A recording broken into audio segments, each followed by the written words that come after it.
Você ouve Rádio Porto Gravatá, 98.3, Gravatal, Santa Catarina.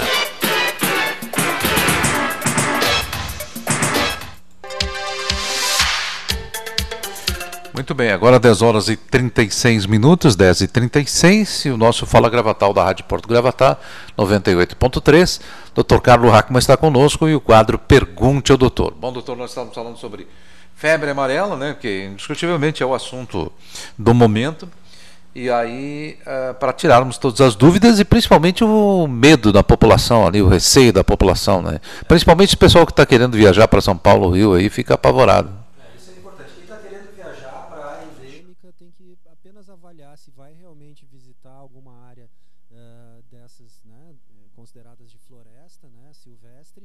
E aí é necessário sim fazer a vacina, vai para a Amazônia, né, vai para eu, por exemplo, estive 3 vezes na Amazônia trabalhando como estudante de medicina e médico. Sim, tive que fazer a vacina da febre amarela para ir para lá, porque eu ia para uma área, inclusive viajei por floresta, né, trabalhando em região ribeirinha, tive que fazer a vacina e fiz, e estou protegido pro resto da vida. Eu não preciso, se eu tiver que ir a São Paulo ou Rio de Janeiro, eventualmente agora por esses dias, eu posso ir de forma tranquila. Então essa é a informação que eu queria passar para vocês, né, com relação a toda essa questão que a gente vem vivenciando. Se tiver alguma coisa nova, se a gente viver algum momento epidemiológico diferente nos próximos dias, eu volto a falar sobre isso e vou sempre me informando e trazendo informações atualizadas ali. Fernanda, a gente teve uma pergunta também que foi mandada hoje de manhã pela Jussara, que diz assim: doutor, bom dia. Quando for possível, gostaria que o senhor falasse sobre endometriose. Muito legal, Jussara. Obrigado pela pergunta. Vamos falar sim sobre endometriose. Jussara, para a gente falar sobre endometriose, a gente tem que entender algumas questões ali fisiológicas e anatômicas. O útero, Jussara, é um órgão que ele tem formato mais ou menos de uma pera, né? Uma pera virada com o talinho para baixo, assim. Você olha para a pera, aquilo ali parece um útero. O útero. Nas laterais do útero a gente tem as trompas e lá no final das trompas os ovários, certo? O útero por dentro, ele é revestido por uma camada que se chama endométrio. O endométrio é a camada que reveste todo o órgão, todo o útero, toda a cavidade uterina por dentro, né? Composto por células endometriais. É o endométrio que se desprende todo mês com a menstruação. O sangramento, o fluxo que a mulher tem durante o período menstrual e que acontece todos os meses, ele é, na verdade, o desprendimento do endométrio. Porque é ali no endométrio que o embrião vai se prender para se desenvolver. E se isso não acontece, né, como não acontece na maioria das vezes para as mulheres, né, a mulher não fica grávida toda hora, então ela libera o óvulo vai migrando, se o óvulo não for fecundado, ele vai ser eliminado. Se ele for fecundado, o endométrio, que é essa camada interna do útero, vai recebê-lo, ele vai se prender em forma de embrião no endométrio e vai se desenvolver. Se não teve fecundação, passou um tempo, não teve fecundação, o útero viu, bom, não teve fecundação, vamos lá, vamos começar tudo de novo, se preparar novamente para o mês que vem. Aí tem a liberação das células endometriais do endométrio, que se dá em forma de fluxo menstrual e aquele sangramento que as mulheres têm todos os meses, na verdade é isso. Então, isso é o endométrio. Até aí entendido, está lá no útero.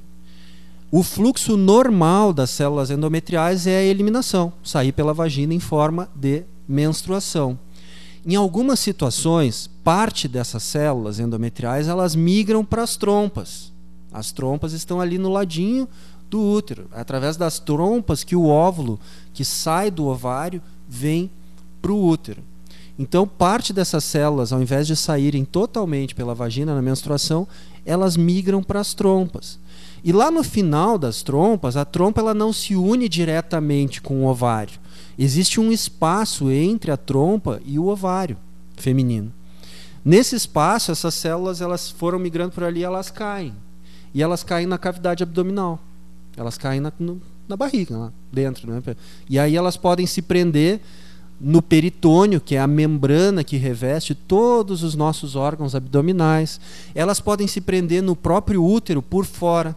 elas podem se prender no ovário, né? E se elas se prendem ali, elas são células e elas começam a se reproduzir, né? Isso é a endometriose, ou seja, essas células endometriais migram ali pelas trompas, acabam caindo na cavidade abdominal e se prendem ou no útero por fora, ou no peritônio, ou em parede do intestino, né? Ou até no próprio ovário. E aí elas começam a se desenvolver e isso é a endometriose. Entendido isso, né, pediu para falar um pouquinho sobre endometriose. Endometriose é isso. O que causa a endometriose? A endometriose geralmente é uma causa de dor abdominal aguda de origem desconhecida na mulher.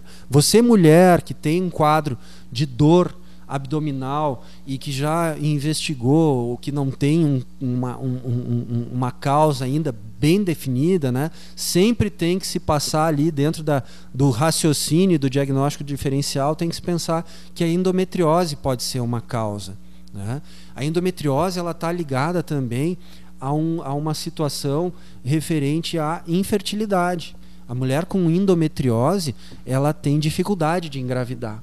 Essas células endometriais que caem no peritônio, no abdômen, que se ligam ao intestino, elas podem se ligar no ovário por fora também. Isso gera um processo inflamatório no ovário e isso por si só, né, tanto no ovário por fora quanto no útero, é uma situação que pode levar a dificuldade para engravidar. Então, dor abdominal de difícil controle, de difícil explicação, né, deve-se sempre pensar em endometriose. Já se isso estiver associado a um cenário em que a mulher pretende engravidar, né, decidiu lá que quer engravidar, que chegou o momento, né, que aí se prepara para essa situação, mas que daí para de usar anticoncepcional, né? E aí já passaram-se alguns meses, 6, um ano tentando engravidar e não consegue. Também tem que se levar em consideração que essa é uma das causas que leva à dificuldade de engravidar. O diagnóstico, na maioria das vezes, Jussara, ele não é fácil de ser feito. Esse exame tradicional que as mulheres fazem, o ultrassom transvaginal, ele não mostra bem a tal da endometriose. É difícil de ver por ultrassom. Tanto o abdominal, né, o feito ali pela barriga, quanto pelo transvaginal. É difícil de ver. O diagnóstico ele se dá muitas vezes num processo de investigação em que o médico faz toda uma história, tem a dor, já está com uma dificuldade de engravidar e tal, a gente levanta a hipótese diagnóstica de endometriose. Muitas vezes tem que ser feito um procedimento que é uma laparoscopia, processo cirúrgico mesmo, que é a laparoscopia, que daí esse é o padrão ouro de diagnóstico, que daí pela laparoscopia é uma cirurgia, né, por vídeo, uma cirurgia por vídeo, aí os endometriomas... Uma retirada do pedaço do tecido. Né? Isso, aí tu já faz o diagnóstico e já trata. O positivo da laparoscopia é isso, porque ela é usada para fazer o diagnóstico, mas no mesmo tempo, então, já se aproveita para remover aquele tecido que se prendeu lá no peritônio ou no próprio ovário por fora e assim por diante. Então, mas muito boa pergunta, né? Permite que a gente possa falar um pouquinho sobre endometriose e trazer essas informações. Que é um caso comum para mulheres? Eu não sei te dizer agora de cabeça, Fernando, a frequência, mas ele é relativamente comum, né? Principalmente em situações de dificuldade de engravidar. Num ambulatório, por exemplo, de infertilidade, né? Existem ambulatórios nas universidades que investigam situações pelas quais a mulher, né, o casal, né, não está engravidando. É a situação mais frequente, essa sim. Num cenário de casal infértil, né, é uma das situações mais frequentes a endometriose. E é uma causa frequente de dor abdominal de origem não definida.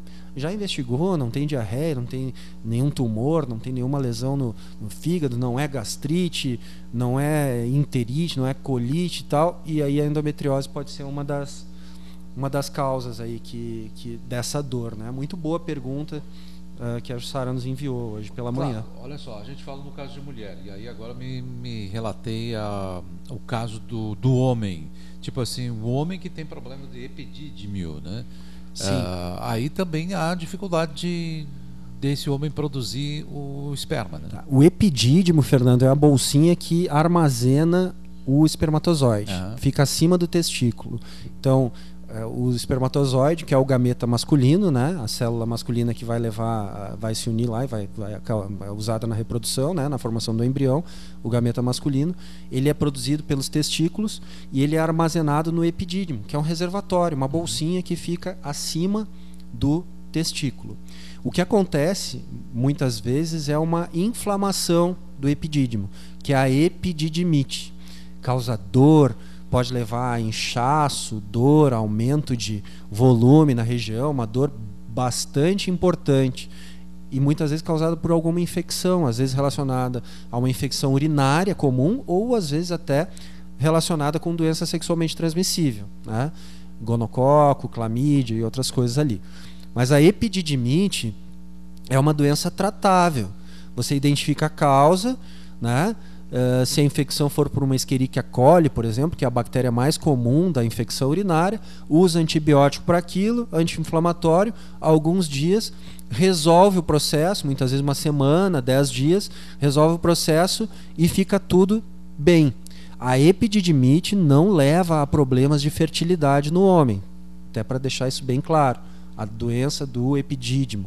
O epidídimo ele só armazena, ele é ponto de passagem para o espermatozoide. Dali que ele fica, dali no momento da ejaculação ele sai, se une com o resto do líquido seminal, líquido prostático e tal, e aí tem o ejaculado, né? Então, inclusive quem fez vasectomia, por exemplo, continua a produção tanto hormonal quanto de espermatozoides normalmente. A vasectomia é um bloqueio no canal deferente. Canal deferente é a mangueirinha que une o epidídimo até a uretra, né? Então, por ali o espermatozoide migra por esse canal e ele se une ao resto do líquido seminal e do líquido prostático, fazendo o sêmen, né? O canal deferente ele é bloqueado, ou seja, o homem ele continua produzindo espermatozoide, esse espermatozoide continua se acumulando no epidídimo, só que ele acaba extravasando e sendo absorvido pelo organismo, porque ele não é utilizado e nem eliminado. Então a epididimite é uma doença infecciosa, inflamatória do epidídimo, deve se tratar, né, em casos indicados, com a medicação devidamente correta e melhor para o caso, na maioria das vezes são anti-inflamatórios, antibióticos, e se resolve e não coloca em risco a fertilidade, né, a problemas de fertilidade no homem para o futuro. Certo, legal.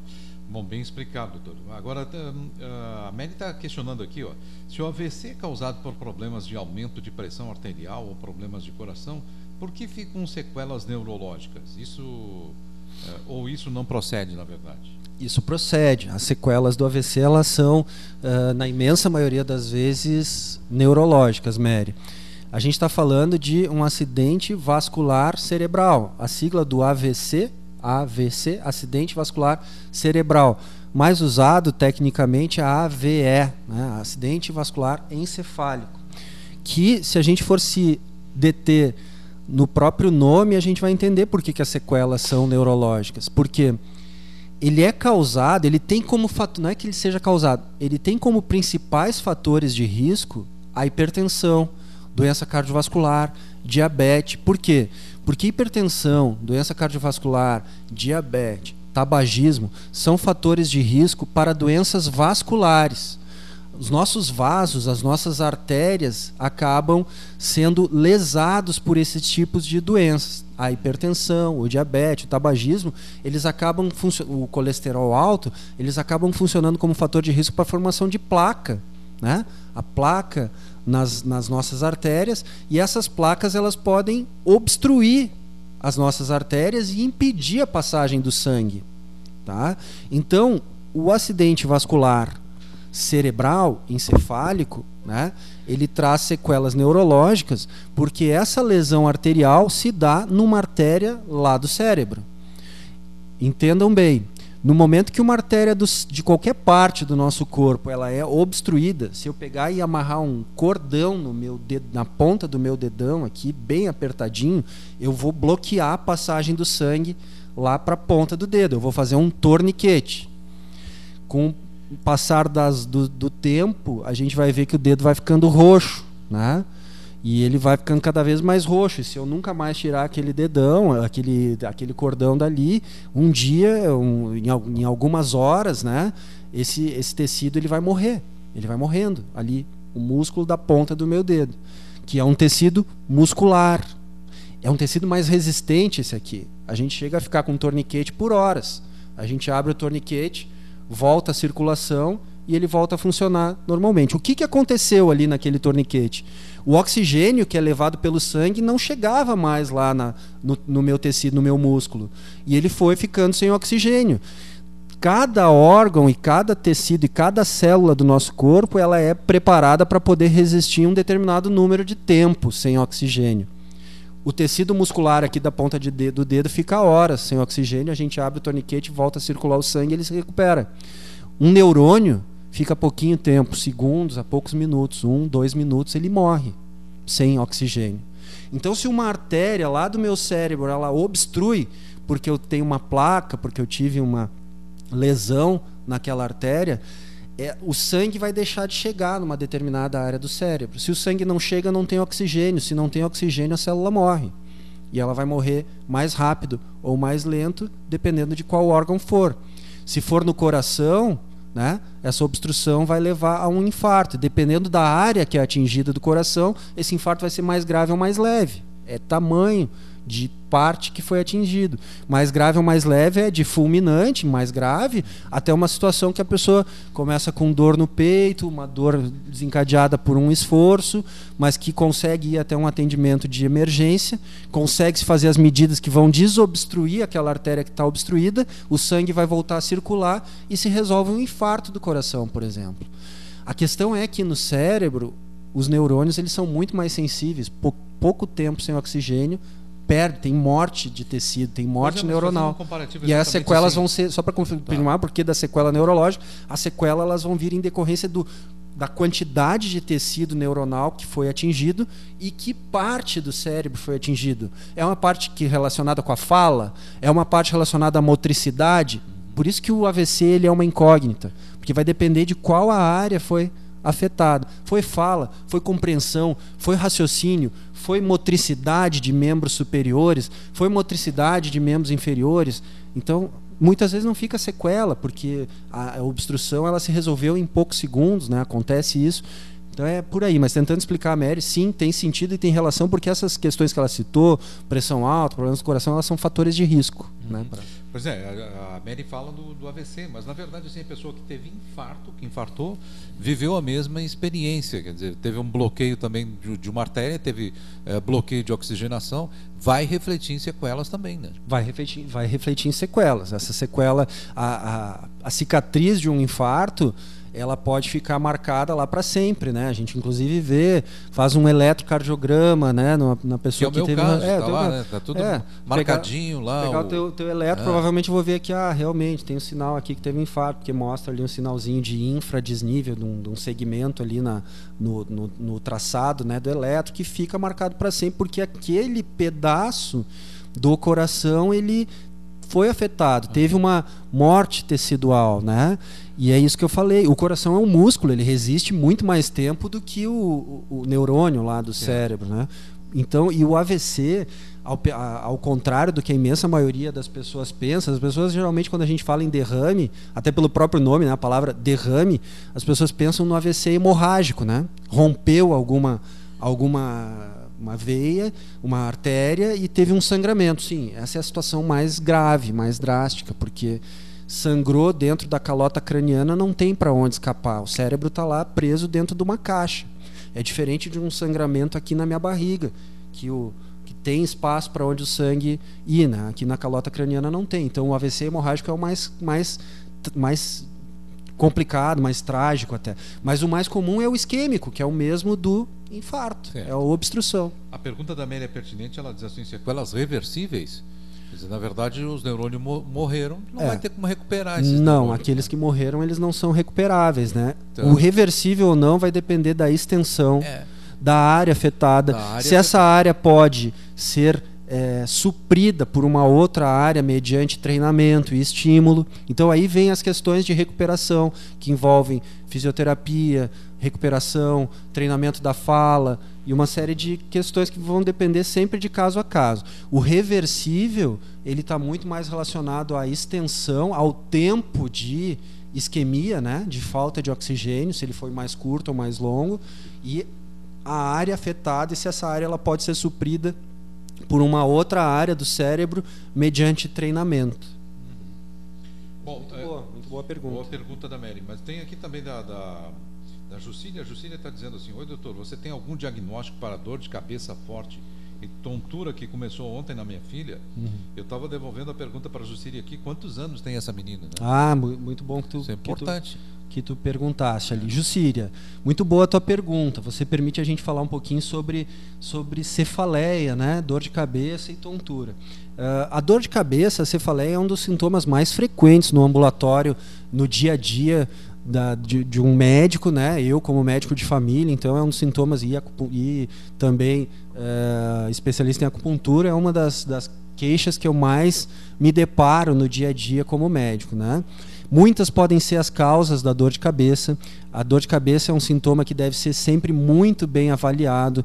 Qual que é a característica, qual que é o padrão? É um caso eventual e agudo? É uma situação que se repete? Se ela se repete, com que frequência ela se repete? Em que momento ela se repete? Se existe alguma situação com a qual ela está associada? É alimentação? É alguma coisa que a pessoa faz no dia a dia? Está relacionada com algum período que a pessoa está vivendo? Ou ciclo menstrual? Ou então alguma situação de vida, estresse e tal. Então veja, Jucília, tem um leque muito grande aqui. É difícil eu te dizer que diagnóstico é esse, até nem poderia fazer isso assim por um programa de rádio, né? O meu intuito aqui é passar a informação e a gente discutir. Ou seja, mas eu posso te dizer que sim, precisa ser muito bem avaliado, e todas essas situações devem ser levadas em consideração para que se tenha uma elaboração de um diagnóstico. Eu posso te dizer que a principal causa, o Fernando perguntou ali, né, qual idade, a gente precisa saber a idade, mas as duas principais causas de cefaleia na população em geral são a cefaleia tensional e a enxaqueca. Enxaqueca é um tipo de cefaleia, né, bem característico, com muitas vezes relacionado a alguns sintomas preliminares, como náusea, vômitos. Algumas vezes a pessoa verifica a presença de escotomas, que são piscares de luzes assim no campo visual, na visão, e aí aquela crise vem em decorrência, piora com a luz, o barulho é insuportável, precisa ficar lá quietinha num canto, deitada na cama, num quarto escuro, tem uma característica de ser de um lado da cabeça, tem um padrão de enxaqueca, é uma das causas mais comuns.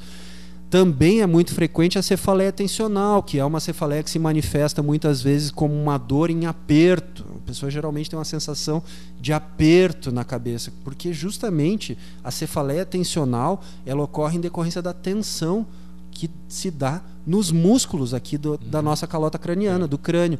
E aí esses músculos eles apertam literalmente, e tem essa sensação, está muito relacionada com esse dia a dia agitado, estressado em que a gente vivencia. Essas são as principais causas, mas toda pessoa com quadro de cefaleia associado à tontura precisa ser muito bem avaliada, ter uma história muito bem feita, que leve em consideração todas aquelas coisas que eu falei ali, para se poder definir um diagnóstico e, a partir dali, o melhor tratamento também. Bom, eram as perguntas que nós tínhamos para hoje, doutor. Maravilha. Começamos bem. Isso. Começamos bem. E vamos seguir nessa onda aí durante todo o ano. Desculpas pelo nosso problema técnico aqui, que ainda não foi solucionado. Nós estamos descobrindo o problema de aterramento aqui, mas vamos solucionar em seguida, né? Agradecendo mais uma vez a sua participação, lembrando que esse quadro retorna sempre no sábado à tarde, à 1h da tarde, né? Então, que as pessoas continuem mandando perguntas durante a semana, estaremos aí, né? A ideia é essa, Fernando. Esse é o único pedido que eu faço, assim, é um pedido bem especial. Mandem suas perguntas, porque é muito prazeroso a gente poder responder ao vivo, a gente tirar as dúvidas e assim, o que constrói o quadro são as perguntas, né? Eu até posso preparar temas para falar aqui, né? Mas quando a fala ela se dá em cima da pergunta, assim, é muito mais prazeroso, porque os temas vão surgindo, os tópicos vão surgindo. Por mais que a gente pense em tópicos, vamos falar sobre isso, sobre aquilo, é sempre importante responder o que as pessoas estão perguntando. Então, mandem mesmo, participem redes sociais, mandem pelo Facebook, pelo nosso grupo da rádio, pelo grupo do quadro Pergunte ao Doutor. E é isso aí, a construção do, como eu escrevi ontem, né? Quem constrói o quadro aqui do Pergunte ao Doutor são as pessoas participando através das suas perguntas. Muito obrigado, doutor. Um grande abraço para você. Boa semana.